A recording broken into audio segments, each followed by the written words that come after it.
No one remembered exactly when Earth fell silent.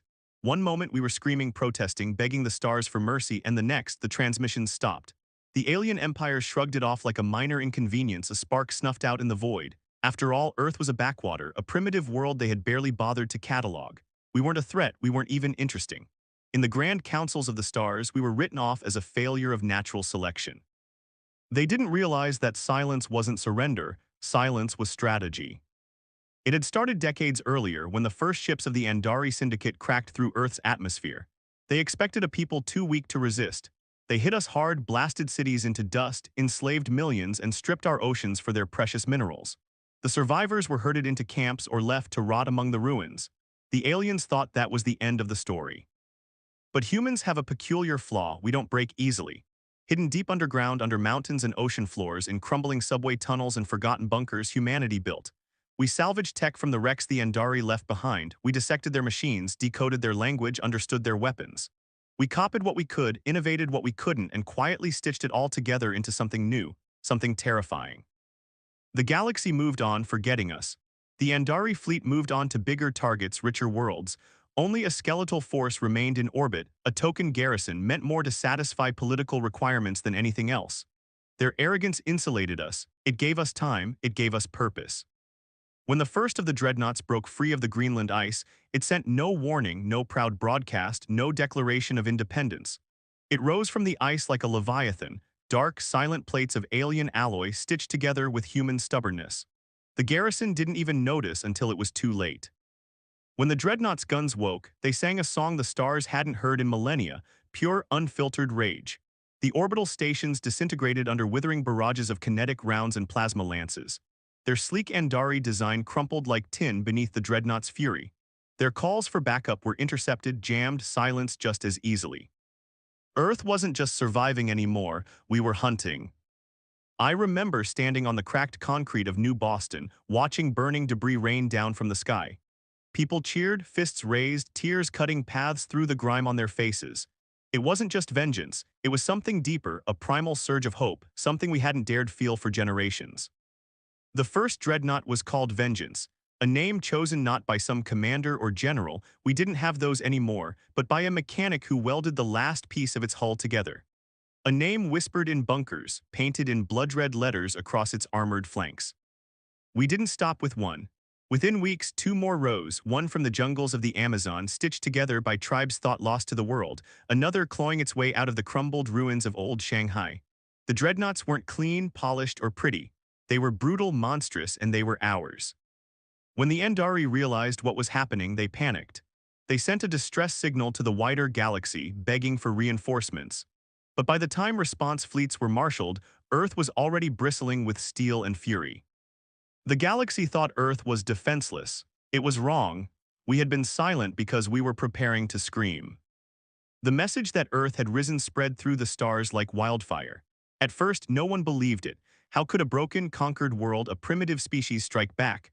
The Council of Nine, self-proclaimed arbiters of galactic order, dismissed early reports as isolated insurgencies. Some local governors even laughed about it, calling us a minor annoyance, a feral infestation. They weren't laughing when Vengeance and her sisters, Defiance, Wrath, and Ashbourne, punched through the Andari main fleet like a fist through glass. They came expecting a mop-up operation, neatly coordinated formations of sleek cruisers, carriers the size of cities, even a few dreadnoughts of their own. Real ones built with centuries of alien engineering. They thought numbers and technology would win the day. But humans, we didn't fight fair. We fought like animals with nothing left to lose. The battle over Earth wasn't a grand dance of strategy and honor as the Andari were used to. It was brutal. It was messy. We unleashed everything we had: hacked alien missiles, magnetic railguns firing chunks of urban scrap, jury-rigged plasma torpedoes so unstable they sometimes exploded before leaving the launch bay. It didn't matter. The dreadnoughts were designed to take punishment. No sane engineer would expect anything to survive. Defiance took a full barrage to her bow and kept charging forward, engines bleeding plasma, guns still spitting death. Wrath lost half her armor plating early in the fight, but used her exposed reactor core like a battering ram, slamming into an Andari command ship and tearing it in two. From the ground, from shattered cities and hidden fortresses, we launched wave after wave of attacks. Old Eichbombs refitted with alien tech, Hybrid fighters stitched together from F-22 relics and stolen anti-grav drives, even orbital jump troopers in crude suits patched together with desperation and genius. We didn't ask for surrender, we didn't give warnings. The Andari screamed for retreat. It wasn't a battle, it was an execution. And when it was over, when the last Andari carrier burned up in Earth's atmosphere, raining molten wreckage over the Pacific, the survivors of humanity stood in the ruins, bruised, bloodied, victorious. We had made our statement. Earth was not a slave world, not a forgotten colony, not a footnote. We were the storm. But we knew the galaxy wouldn't just sit back and let it go. The Council of Nine wasn't going to pretend this didn't happen. Earth was a stain on their perfect little empire now, a slap in the face to their authority. Worse, if we could rise up, others might too. We gave the galaxy an idea it could never kill. So we didn't wait for them to come. While they debated and plotted sending scouts to probe our system's edges, humanity was already building more ships, faster, deadlier, crazier than anything the Council had ever seen. We stripped every Andari wreck down to its bones. We plundered their databanks, reverse-engineered their secrets, rewired their technology into brutal new weapons they could barely recognize. New dreadnoughts rose, no longer clunky, desperate monsters, but true terrors, sleek and lethal, designed by human engineers who now understood how to break alien tech better than the aliens themselves. We gave them names that echoed across the stars: Fury, Revenant, Oblivion. And behind every ship, every missile, every blade of steel, there was a voice whispering the same message. We remember every atrocity, every city turned to ash, every child dragged away in chains, every scream ignored by a galaxy that decided Earth wasn't worth saving. We remembered, and we were coming. The Council's first real sign of fear came when the colony world of Trivar fell. Trivar wasn't just any world, it was a jewel of the Andari Syndicate, a glittering metropolis set against endless fields of engineered crops and oceans so clear you could see the reefs from orbit. It had never known war, it had barely even known violence. It was a prize, a symbol of the Council's dominance and civility, a perfect world made by enlightened hands. We shattered it in a single night. The fleet that descended on Trivar wasn't large, barely a dozen dreadnoughts escorted by a ragtag swarm of repurposed Andari corvettes and frigates, now crewed by furious humans. We didn't bring diplomats. We didn't bring ultimatums. We brought fire. The first warning the Trivarans got was when Oblivion broke their orbital defense ring in half with a single volley. Massive shards of twisted metal rained from the sky, igniting the crops and setting the oceans boiling. In places, their governor tried to open negotiations, offered tribute, offered surrender. We ignored him. Our ground forces deployed like a hammer blow, dropships that looked like burning meteors punched into polished cities, unloading soldiers in armored exosuits patched together from decades-old Terran tech and alien shielding. We didn't bother holding territory, we weren't there to conquer, we were there to send a message. Factories were gutted. Starports turned to smoking craters. Food reserves, once the pride of their terraforming, were salted with chemical fire. Broadcast towers were hacked to loop one simple message over and over in every language of the Council. Earth remembers. The civilians were spared mostly. We weren't monsters. But anyone wearing a syndicate uniform, anyone holding a weapon against us, anyone who dared call humanity vermin, they weren't shown an ounce of mercy. By the time we pulled out, Trivar was a blackened scar visible from orbit. The galaxy noticed. Suddenly, Earth wasn't just a minor rebellion. We were a contagion, a ghost, a nightmare whispered in council halls and military briefings. Recruitment on Outer Rim worlds plummeted. Slaves in mining colonies rioted, screaming human war chants in languages the Council thought wiped out. Trade convoys rerouted, fleeing entire sectors where human dreadnoughts had last been spotted. The Council tried to retaliate, of course. They always do. They dispatched the 12th Expeditionary Force, an armada big enough to crush most systems without breaking a sweat, veteran war-hardened admirals, ships that could level continents. We didn't face them head-on. We led them into the Helix Nebula, where magnetic storms fried sensors and ionized weapons. We baited them, harassed them, sliced apart their supply lines, dragged them deeper and deeper into chaos. When the main fleet was helpless and blind, Vengeance and Ashbourne hit them like wolves tearing into a wounded bull. In 3 days, the 12th Expeditionary Force ceased to exist. Their flagship, the Glory of Tyrix, was found adrift, engines gutted, bridge crews slaughtered by boarding parties who left behind only one thing: a flag. Earth's flag, stitched by hand, fluttering in the stale, recycled air of their command deck. The Council's facade cracked. They stopped calling us a rebellion. They started calling us something worse, a blight on galactic order, a species without restraint. The humans, the monsters who burn worlds, good. We wanted them scared because fear, we had learned, was the only language they understood, and we were fluent. Now the Council worlds, once confident behind massive orbital defenses, found their armor was their greatest weakness. We didn't launch conventional invasions. We didn't line our ships up for honor and ceremony like they expected. Instead, we slipped past their outer defenses using stolen stealth tech, hacked their security nets, rewrote patrol schedules, corrupted long-range sensors. We became their nightmares. The first world to fall was Vashara Prime, a Council breadbasket planet. It wasn't a massive battle, no heroic last stand or fiery fleet clash. Instead, death by 1,000 cuts. Commando teams dropped from cloaked frigates infiltrated the cities at night. Power grids were sabotaged, food supplies poisoned, communications blacked out. When we finally revealed ourselves, it wasn't with guns blazing, it was with an ultimatum. Withdraw from all human-occupied systems or watch your worlds burn one by one. They didn't listen. We set Vashara Prime ablaze. Dreadnoughts descended from orbit, hammering planetary shields until they cracked like eggshells. Once barriers failed, we launched kinetic strikes, rods of tungsten accelerated to near-relativistic speeds, hitting with the force of small nuclear weapons. Council garrisons and capital cities alike were obliterated. We weren't fighting for survival anymore. We were making sure no one ever forgot Earth again. Word spread faster than our ships could move. Worlds surrendered before we arrived.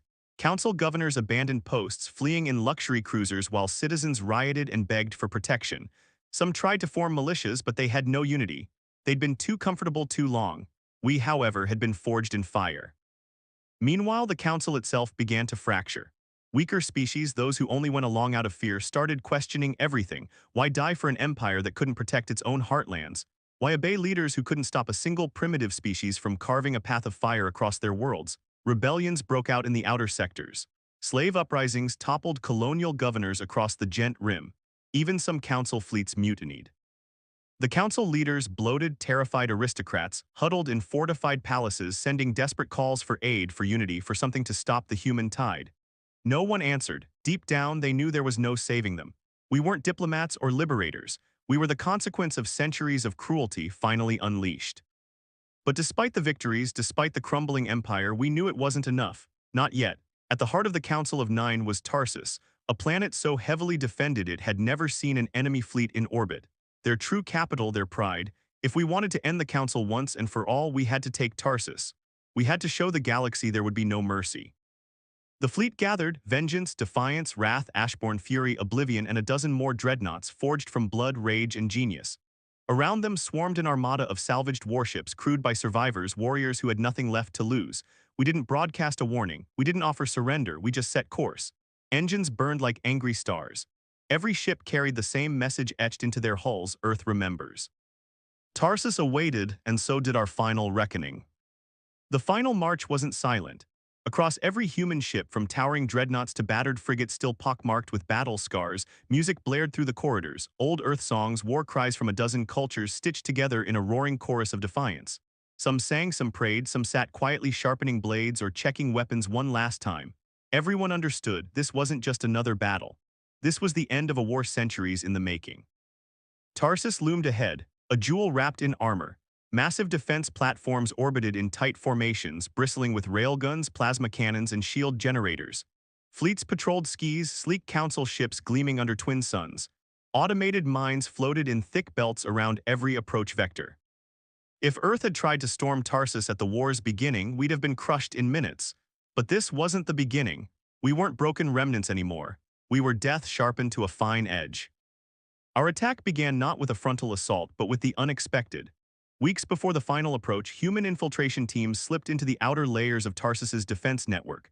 Dropped from stealth ships disguised as council crews, they infected the pristine systems with viruses of our own making. Not biological this time, but digital. And when we arrived, when the first dreadnoughts breached sensor range, the virus activated chaos. Defense platforms turned their guns inward, misreading council ships as enemies. Shield grids flickered and collapsed. Patrol formations broke apart in confusion.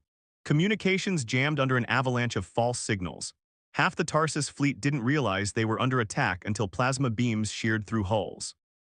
Oblivion led the first wave, her prow cutting through wreckage like a blade. Kinetic slugs the size of buses slammed into crippled ships, turning them into spinning molten wrecks. Boarding pods launched in thick volleys, disgorging squads of armored human marines, brutal, relentless, armed with weapons designed for close-quarters slaughter. Tarsus fought back. Council admirals weren't fools. Even crippled, their fleets were monstrous. For every ship we destroyed, we lost 2 or 3 of our own. Some dreadnoughts went down in flames, surrounded and overwhelmed. I watched Ashbourne, who had torn through the 12th Expeditionary Force, take a direct hit to her reactor and explode in a blinding shock wave. We didn't slow down, we couldn't. The Council's flagship, the Pride of Tarsus, tried to rally a defense near the equator where the shield network had been hastily patched. It was a beautiful ship, elegant, curved, plated in silver and gold, a testament to everything the Council thought they were. Vengeance met it head-on.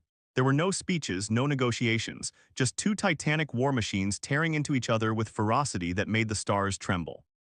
We watched from battered bridges as Vengeance rammed the Pride at full speed, smashing through armor, gutting it from bow to stern. Explosions cascaded down its length. Escape pods fired blindly into space, some were shredded by debris. When Vengeance drifted free, scarred and burning but still alive, a cheer shook the fleet. Tarsus fell silent, but we weren't done. Dropships poured toward the surface, human boots hitting ground in cities that had never known invasion. In council palaces, senators and nobles huddled behind guards, praying that mercy still existed. It didn't. We weren't there to negotiate. We were there to end them once and for all. The ground beneath Tarsus had never known enemy boots. Their seat of power had stood untouchable for centuries. Now dropships smashed through atmosphere, dodging remaining defenses. We didn't come in perfect formations, we came in chaotic waves, hitting every district, every fortress, every seat of power at once. Council security forces, polished armor, precision rifles were overwhelmed. The first city we took was Salari Prime, a metropolis of ivory towers and suspended gardens, home to the galaxy's wealthiest families. Our landing pods shattered crystalline skyways, rooftop gardens, and lush estates. Soldiers in mismatched armor, some draped in old Earth flags, some wearing rags, tore through streets with brutal efficiency. Council guards fought bravely but were too slow, too cautious, too used to enemies who feared them. We hunted them through mansions and palaces, through streets paved with gold, through cathedrals built to glorify their benevolent rule. When the smoke cleared, Earth's banners, stitched by hand from scavenged cloth and blood-stained canvas, flew from every tower in Salari Prime's main plaza. The council tried one last stand. 1,000 guards rallied around the Senate Hall, the heart of their government. Their leaders, ancient, decrepit lords of the Nine, watched from marble steps as soldiers formed shield walls, bracing for our charge. It didn't save them. The assault was merciless. Plasma throwers tore through ranks. Railguns ripped holes through armored lines. Screams and gunfire echoed against stone for hours. When it was done, when the last council soldier lay broken in the blood-soaked square, we turned to the Senate Hall itself. The lords tried to parley, sending envoys under white flags, desperate, trembling, offering peace, reparations, autonomy. They begged for mercy, to negotiate, to be reasonable. But we hadn't come for mercy. We had come for justice, and justice for Earth had no place for treaties. The lords were dragged from their thrones, stripped of robes, paraded before humanity's survivors. Soldiers whose homes had burned, whose families were stolen, whose memories were etched with council cruelty. No speeches were made, no verdicts announced. One by one, they were executed in the plaza where they once decreed our suffering. The galaxy watched. Every council communication line, every broadcast relay was hacked. Billions across 1,000 worlds saw their so-called gods brought low by the species they had tried to erase. The message was clear: Earth remembers. After the executions, we didn't stay. We weren't conquerors seeking new thrones. We had no interest in building an empire on old bones. We came to burn the rot away. Once the rot was gone, we left the ashes to the stars. In the weeks following Tarsus's fall, the galaxy held its breath. The mighty Council of Nine was no more. Their palaces lay in ruins, their fleets drifted as shattered wreckage, their banners, once feared, trampled and forgotten. At the heart of it all stood humanity, bloodied, battered, unbowed. We didn't claim new territory. We didn't rush to carve out a new empire. We fought for freedom, not power. We understood that freedom is fragile. Surviving council species, those who surrendered or sat out, approached cautiously. Emissaries and would-be diplomats flooded human-occupied space, offering treaties, alliances, apologies. Most were terrified. They all wanted reassurance that the storm was over, that we wouldn't come for them next. We gave them no assurances. Instead, we did something far more terrifying. We told the truth. In a broadcast across every channel, every frequency, in every language humanity spoke, we spoke with one voice. It wasn't a flowery speech or political cleverness. It was simple, honest, brutal. We are not conquerors, we are not rulers, we are not interested in rebuilding the galaxy you once knew, but we remember. We remember the chains, the whips, the camps, the silent screams beneath alien suns, and we remember who helped and who watched. If you raise a new council, an empire built on cruelty and slavery, we will return, we will burn it all again. This is our only warning. The message ended not with a pledge of peace, but with a montage of fallen council worlds, burning palaces, shattered fleets, statues crumbling into dust. It was a reminder, a promise written in the language of fire. The galaxy listened, finally humility. Across former council territories, systems collapsed. Some planets declared independence, building new governments free of old chains. Others fell into chaos, struggling without an oppressor. Trade routes shifted, alliances crumbled, armies mutinied, new powers rose, some hopeful, some darker than anything before. Through it all, humanity watched. We had fought our war. Now the galaxy would fight its own battles. On Earth, the first real celebrations in living memory began. Cities rose from ashes, not sterile council-style structures, but messy, vibrant places filled with laughter, arguments, music, life. Statues were built not to rulers, but to nameless millions who had fought and died for the right to exist.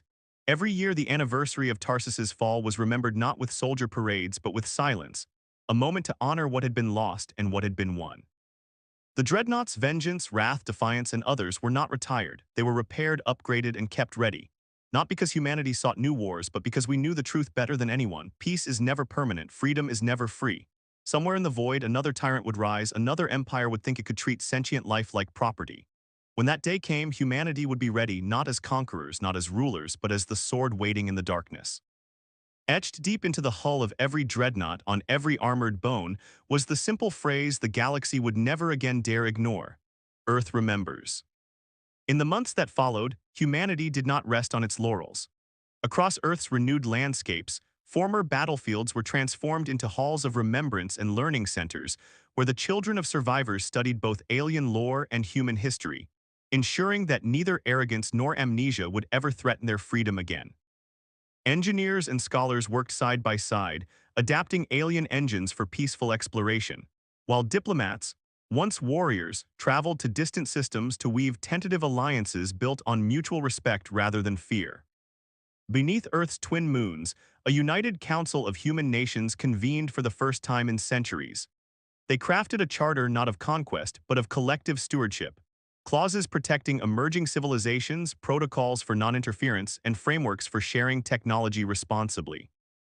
Veterans who had once dripped molten wreckage from the dreadnoughts, guns now found themselves advising on planetary restoration projects, turning ash-choked oceans back to life, purifying scarred atmospheres, and planting forests in places where once only ruin remained.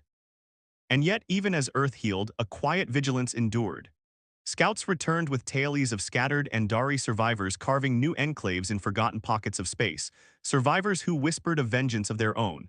Beyond the fringes, rumors spread of a third power, ancient, inscrutable, whose ships bore no standard but moved like shadows between the stars. Humanity's dreadnoughts, once weapons of annihilation, were now guardians.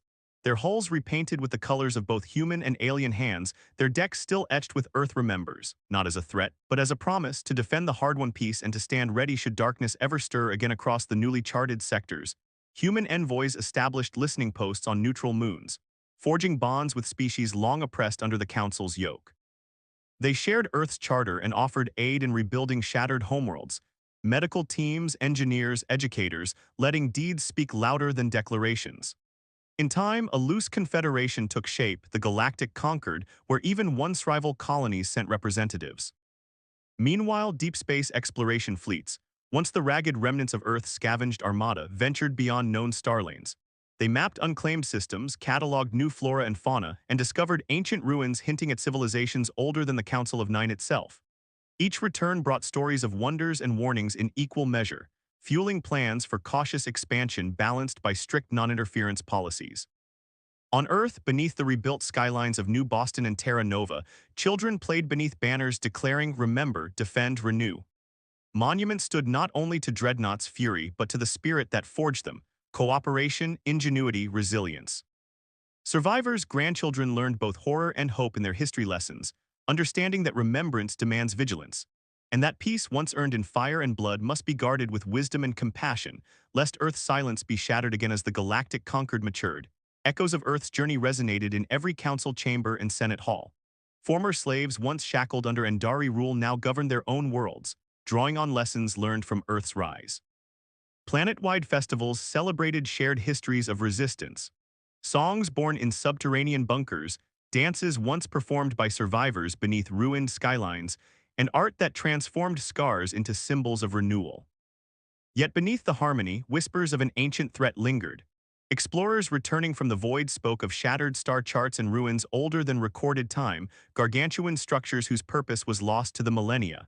Some believed they were weapons, others called them monuments to fallen gods. Humanity listened closely, sharing these discoveries with its newfound allies.